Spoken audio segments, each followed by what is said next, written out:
Buenas tardes, señor Sánchez Berzaín. Gracias por la conversación. Mucho gusto, don Víctor Andrés. Un saludo a usted y a toda su audiencia en el Perú, en las Américas y en el mundo. Gracias, don Carlos. Un comentario sobre el triunfo de Noboa en Ecuador. ¿Qué representa? ¿Cómo lo explica? ¿Qué significa esto? Este es un año en el que además de Ecuador hay elecciones en Honduras, elecciones intermedias en Argentina, elecciones generales en Bolivia y elecciones presidenciales en Chile. Y este resultado del Ecuador es la primera señal de que los pueblos de América están luchando por su libertad. En esta segunda vuelta se han confrontado el- la libertad del pueblo ecuatoriano, liderado por el presidente Noboa, y la necesidad del crimen organizado de retomar el poder político con fines de impunidad a través de la candidata González, que era prácticamente la careta de la candidatura de Correa, que si hubiera llegado a la presidencia tenía la finalidad de dar impunidad a Correa y a todo su grupo criminal y de restaurar el narcoestado ecuatoriano.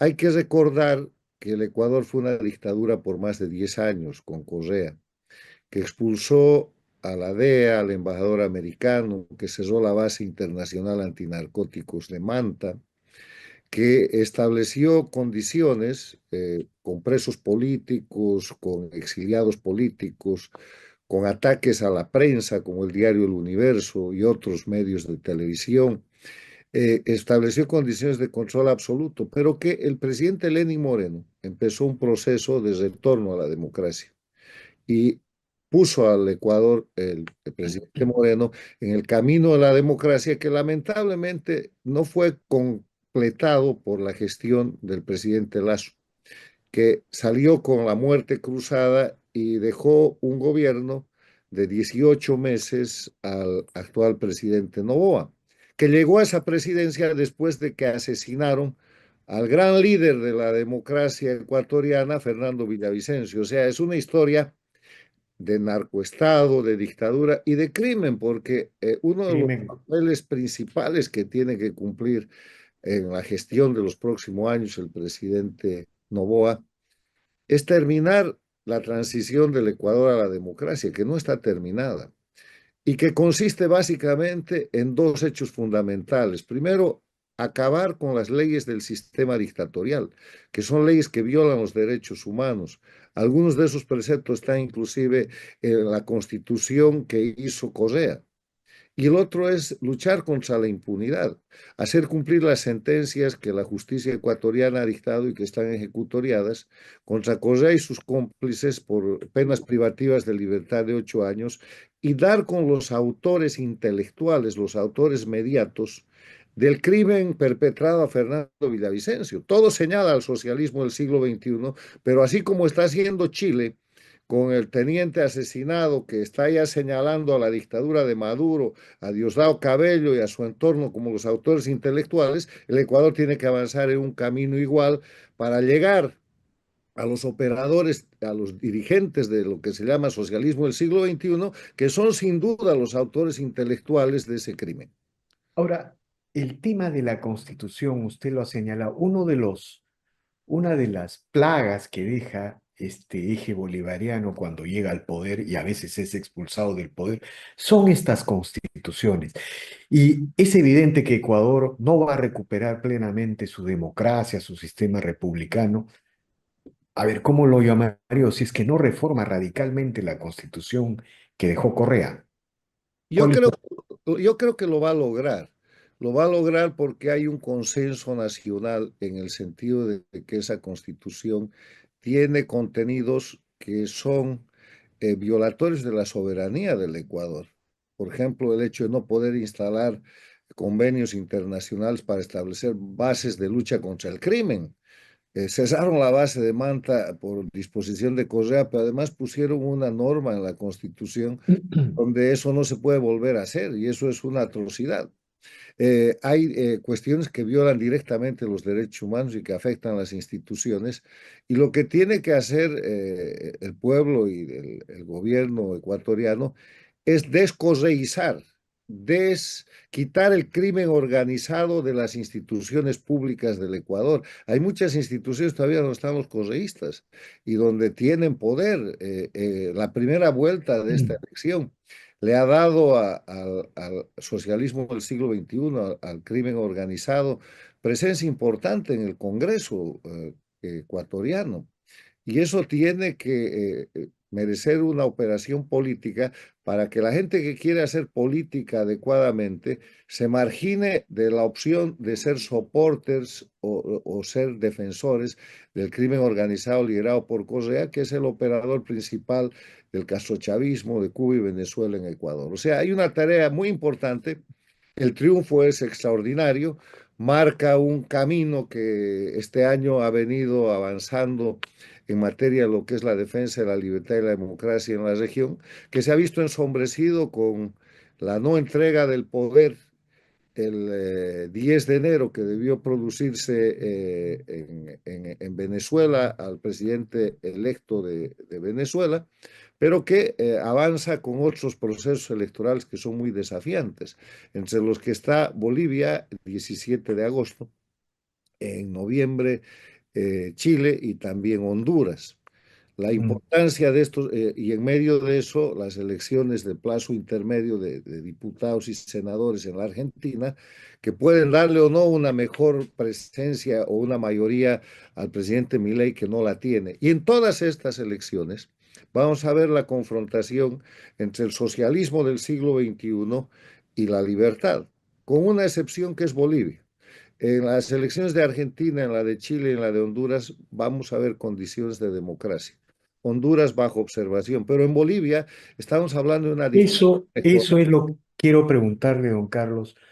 Bolivia avanza a elecciones el próximo agosto, pero con todo el modelo de sustitución de importaciones que armó Evo Morales destruido en ruinas, avanza sin dólares, sin gasolina, y no hay cómo solucionar eso. Y de pronto uno recuerda los momentos previos en que el chavismo dio el zarpazo total a las instituciones venezolanas. ¿Qué reflexión le merece esta situación, este estado de cosas en Bolivia? En Bolivia se produjeron dos zarpazos, lo que usted llama. El golpe de Estado de octubre del 2003, que derrocó al último presidente democrático de Bolivia, y el año 2008 la suplantación de la constitución que estableció el Estado para la dictadura, creando el Estado plurinacional. Es básicamente la norma que rige el control dictatorial de Bolivia, porque eso que llaman la constitución del Estado plurinacional hace desaparecer el voto universal, porque hace desaparecer la igualdad de los ciudadanos, hace desaparecer la irretroactividad de la ley, viola los derechos humanos y establece condiciones para perseguir, entre comillas, legalmente a los opositores políticos, y por eso hoy día Bolivia tiene 307 presos políticos, subiendo porque están capturando otra gente. Tiene más de 10.000 exiliados, de acuerdo a las solicitudes de asilo que se han hecho en el ACNUR y que están certificadas en países europeos y americanos. Y tiene una ausencia total de Estado de Derecho. No hay separación e independencia de poderes, o sea, el Poder Ejecutivo utiliza el Poder Judicial como sus sicarios. En las dictaduras de los años 60, 70, llegaba un grupo de matones o grupos armados y se llevaban al preso político. Hoy día llegan fiscales y jueces, que son los sicarios, los matones del sistema dictatorial del socialismo del siglo XXI. Pero además de eso, Bolivia está camino a la miseria de Cuba y Venezuela porque han liquidado todas las reservas que dejó la democracia, que eran importantes. Han liquidado las principales industrias de exportación de Bolivia, han acabado con el gas.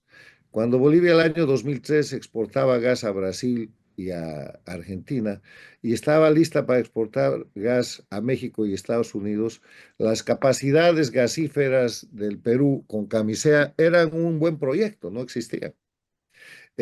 Argentina no tenía vaca muerta y Brasil era importador de gas. Hoy día Bolivia no tiene capacidad de exportar gas porque han matado la gallina de los huevos de oro. Y Así los es. ductos que construyó Bolivia para exportar gas a Argentina y Chile hoy día están siendo usados de manera inversa para que la Argentina exporte gas. Entonces, eso quiere decir que no hay recursos, han terminado con la explotación ordenada de minerales, han acabado con las exportaciones no tradicionales.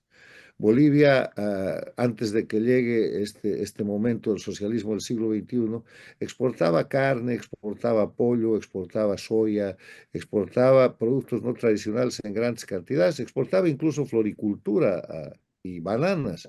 Todo eso se ha terminado. Han convertido a Bolivia en un país importador porque necesitan la importación y el contrabando para lavar el dinero de la droga que exportan. Han convertido a Bolivia en un narcoestado y en ese escenario la realidad objetiva de Bolivia es que hoy día no hay dólares, no hay gasolina porque la importan, no hay diésel y la canasta familiar, el costo de vida sube todos los días. Hay una crisis ¿Y a económica. dónde va eso, don Carlos? Digamos, la única salida a una situación de ese tipo desde el punto de vista racional sería liberar los mercados, liberar los precios, hacer un ajuste para que entre el sector privado. Pero eso parece imposible en el régimen No, pero dictatorial de Bolivia. antes de hacer eso, lo que tiene que hacer es clarear la situación. El régimen dictatorial de Bolivia lo que tiene es una falsificación permanente de información. Los bolivianos no sabemos cuánto es la deuda externa de Bolivia. No se sabe cuánto se le debe a la China. Hay unas cifras oficiales que no son ciertas. No se sabe cuánto es la deuda interna porque se están gastando los recursos de la seguridad social y de la jubilación de los jubilados y los trabajadores activos, que es la mayor reserva privada de Bolivia. Han reducido de casi 25.000 millones de dólares a menos de la mitad, creando una entidad pública que se llama la gestora. Han expulsado a las administradoras de fondos de pensiones y el gobierno se ha apoderado de esos recursos. Entonces, no hay datos. Y después de eso, todo el sistema jurídico está construido para que Bolivia sea un Estado centralista, estatista y con protección a la corrupción, liquidando la propiedad privada y liquidando la iniciativa privada. Hay empresarios que antes sembraban cientos de miles de hectáreas de productos para exportar. Hoy día prefieren no sembrar porque cuando producen y cuando cosechan, el gobierno les quita el producto, les interviene los depósitos, los almacenes, entonces ya no hay próxima siembra y no hay próxima cosecha y el país.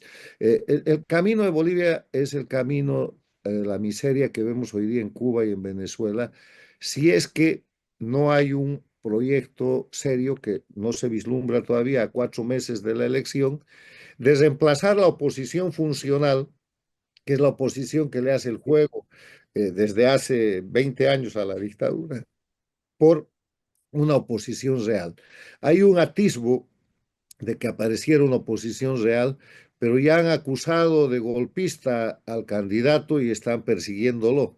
Entonces veremos qué es lo que pasa, porque lo que ¿A hay qué candidato se refiere, señor es un Sánchez? candidato, Jaime Dunn, y hay otros candidatos independientes, hay un señor Chi, hay gente, pero deberían conglomerarse en un solo bloque de unidad para concentrar el repudio popular, que es de más del 70%, Y, separar a y, los candidatos funcionales tradicionales, que son Jorge Quiroga, Carlos Mesa, Samuel Doria Medina, Manfred Reyes Villa, que trabajan con el gobierno y que nunca han pronunciado la palabra dictadura, preso político, exilio, nada. Ellos viven en una democracia perfecta, según ellos, porque son beneficiarios del sistema de corrupción y de abuso de derechos humanos que hay. Ahora, ¿y qué reflexión le merece este juego de espejos, estas caretas de oposición entre Evo Morales y Arce?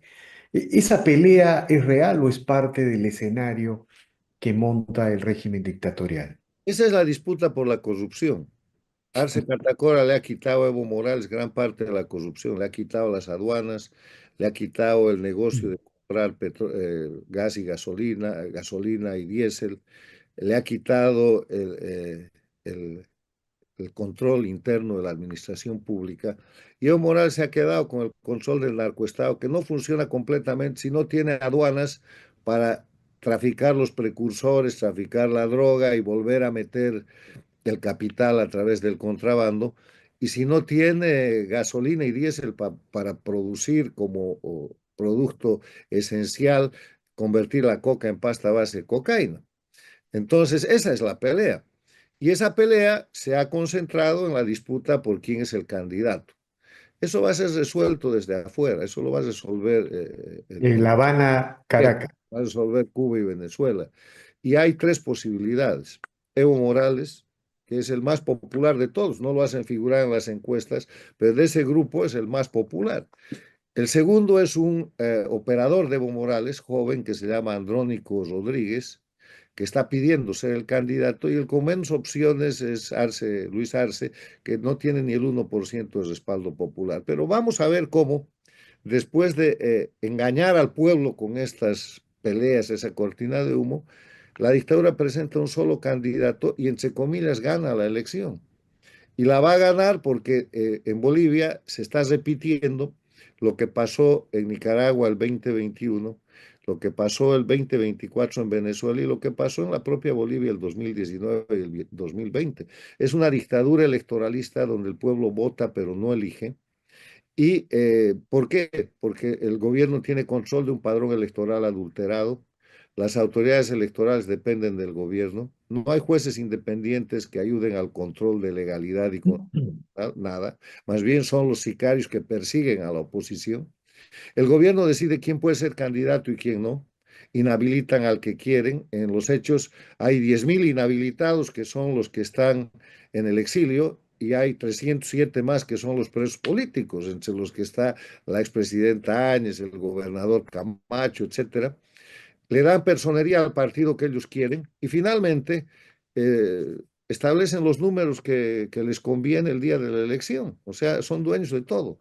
Y en ese escenario, la dictadura electoralista es el lugar donde el pueblo vota, pero no elige, está preparando anunciar que el candidato de la dictadura va a ganar la elección el 17 de agosto.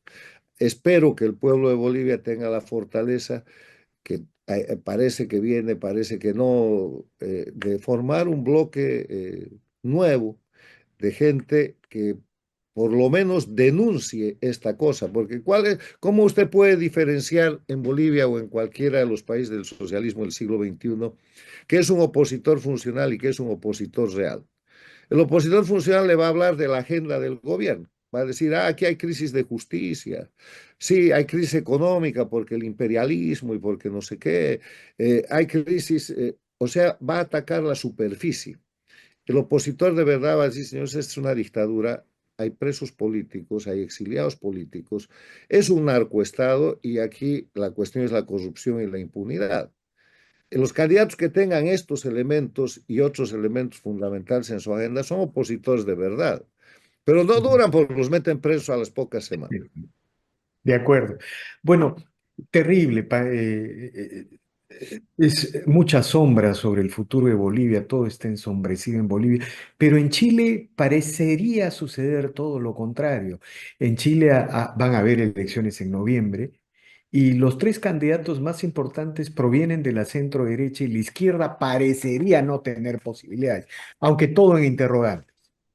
Este no es un problema de derechas e izquierdas, este es un problema entre la libertad como mecanismo de ejercicio del poder, que se llama democracia, o la concentración del poder a costa de la libertad, que se llama autoritarismo o dictadura.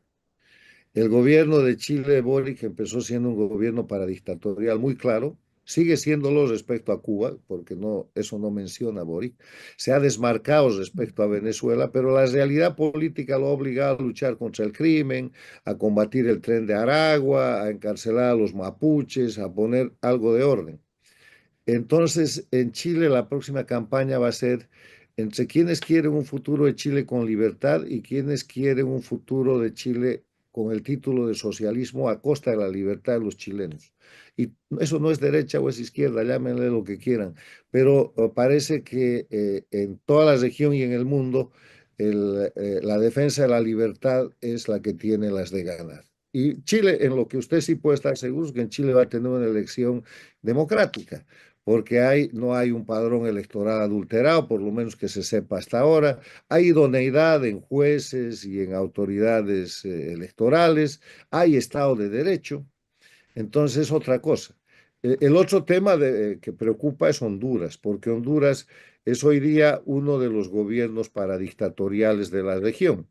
Lamentablemente, la presidenta Castro ha sometido a su país a una situación de subordinación respecto a Cuba y Venezuela. Acaba de hacer la cumbre de la CELAC, que es una entidad que creó Chávez y que prácticamente no existe. Entonces, el 30 de noviembre de este año van a ser las elecciones. Y la gran cuestión es si van a ser elecciones en democracia y en libertad. Hay un general que ya está acusando al gobierno de la señora Castro de perseguirlo y encarcelarlo para no dejarlo ser candidato, que es el general que precisamente comandaba el ejército de Honduras cuando se produjo el freno constitucional contra el esposo de la actual presidenta, que fue destituido como presidente de la República de Honduras. Ahí hay un mar de fondo, hay que mirar con cuidado Honduras, es un país pequeño pero muy importante, al que también han convertido en narcoestado. Le quiero recordar que el expresidente de Honduras, el señor Hernández, está condenado a más de 30 años de cárcel por un tribunal preso en Nueva York, y que la presidenta actual, Xiomara Castro, ha denunciado, ha dejado sin efecto el tratado de extradición entre Honduras y Estados Unidos, porque en la lista de extraditables están sus parientes. Entonces, eso es algo que ahora están tratando de reparar con la administración Trump, a quien le tienen mucha más consideración. Finalmente, don Carlos, quería preguntarle, Cuba y Venezuela y la nueva administración Trump, ¿es posible imaginar que con la firmeza que ha demostrado Trump en algunos aspectos, la lucha contra el wokismo, el tema de los aranceles, Cuba y Venezuela permanezcan luego de esta administración? ¿Cuál es su reflexión? Yo creo que tienen los días contados porque la administración Trump en casi 3 meses de gobierno, lo primero que ha hecho es cortar los brazos operativos criminales de las dictaduras. Las dictaduras de Cuba, Venezuela, Nicaragua y Bolivia y atacan a Estados Unidos y a las democracias de América, al Perú, a la Argentina, a, a- a Brasil, a Costa Rica, a Panamá, al Uruguay, con lo que se llama la guerra híbrida, que son medios de agresión de toda forma que van desde la migración forzada, el crimen común, el crimen organizado, el narcotráfico, los ataques cibernéticos, la desestabilización interna. Y lo que ha hecho la administración de Trump es cesar esos mecanismos, señalando como organizaciones terroristas a los narcotraficantes mexicanos y otros, les ha quitado grandemente ese mecanismo de operación. Con la protección de la frontera sur y la presión sobre el gobierno de México y de Canadá para que cese la migración forzada, prácticamente se ha terminado, el control está aumentando. Han frenado casi un 80% del tráfico de fentanilo y también de cocaína. Y la lucha contra el narcotráfico está volviendo a ser en serio. Lo mismo está haciendo el gobierno argentino y los gobiernos democráticos de la región. En el Perú también se han visto atisbos. El gobierno de Chile está luchando contra el Tren de Aragua. Colombia ha extraditado, siendo gobierno paradictatorial y todo, ha apresado miembros del Tren de Aragua. O sea, la lucha contra el crimen y la lucha contra el narcotráfico está volviendo a tener sentido, porque una de las cosas que hizo el socialismo del siglo XXI fue propagar la mentira de que la lucha contra el narcotráfico era un fracaso. Y la única razón por la que la lucha contra el narcotráfico ha fracasado en algún momento es porque los narcos han tomado el poder. Cuando Evo Morales toma el poder en Bolivia, se acaba la lucha contra el narcotráfico. Cuando Chávez y Maduro montan el narcoestado en Venezuela, se acabó la lucha contra el narcotráfico. Cuando Santos hace el tratado de paz con las FARC, se pincha la lucha contra el narcotráfico en Colombia. Y así sucesivamente, cuando en Nicaragua los Ortega controlan todo el tráfico, se acaba la lucha contra el narcotráfico y ellos empiezan a difundir la falsa especie de que la lucha contra el narcotráfico ha fracasado. No ha fracasado, se está volviendo a hacer en serio. El Ecuador es un ejemplo, han retomado la lucha contra el narcotráfico, que fue destrozada por la construcción del narcoestado por parte de Correa, y le han cortado las manos a las principales operaciones de las dictaduras de Cuba y Venezuela. De Eso acuerdo. las está constriñendo de una manera muy seria y yo no creo que van a durar. Yo creo que además las democracias de América Latina tienen interés en terminar de una vez por todas este flagelo, devolviendo a los pueblos de Cuba, Venezuela, Nicaragua y Bolivia la libertad. porque De no se trata acuerdo, de que las dictaduras se acaben, se tratan de que los pueblos recuperen libertad. de acuerdo, don Carlos.